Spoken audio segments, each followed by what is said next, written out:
જ્યારે ગુજરાતનો ઇતિહાસ લખાશે ત્યારે 15 જૂનનો દિવસ ચોક્કસ લખાવાનો છે।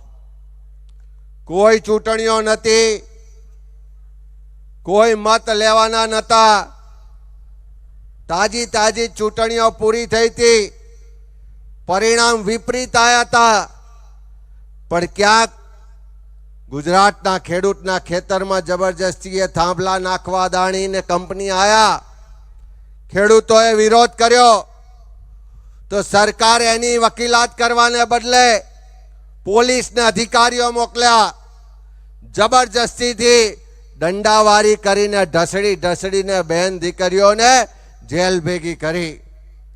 એ ખેડૂતોને લડવું હતું, એ જે ખેડૂતોના ખેતરમાં થાંભલા નાખતા હતા, એમની જે દર્દ પીડા અને આક્રોશ હતો એની વાત કરવી હતી।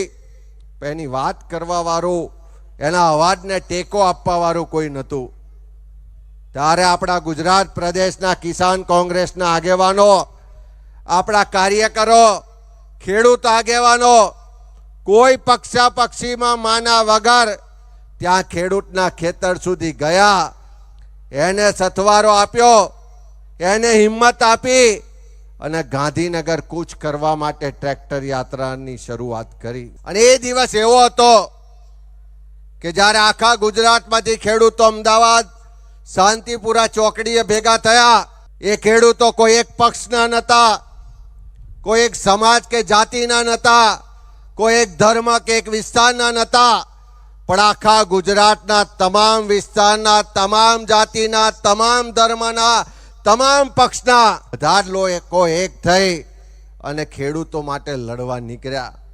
અને પહેલી વખત આ ગુજરાતની સરકાર, દિલ્હીની સરકાર, એની પોલીસ, એના તંત્રને ખબર પડી કે ખરા અર્થમાં હવે ખેડૂતો રસ્તા પર ઉતર્યા છે।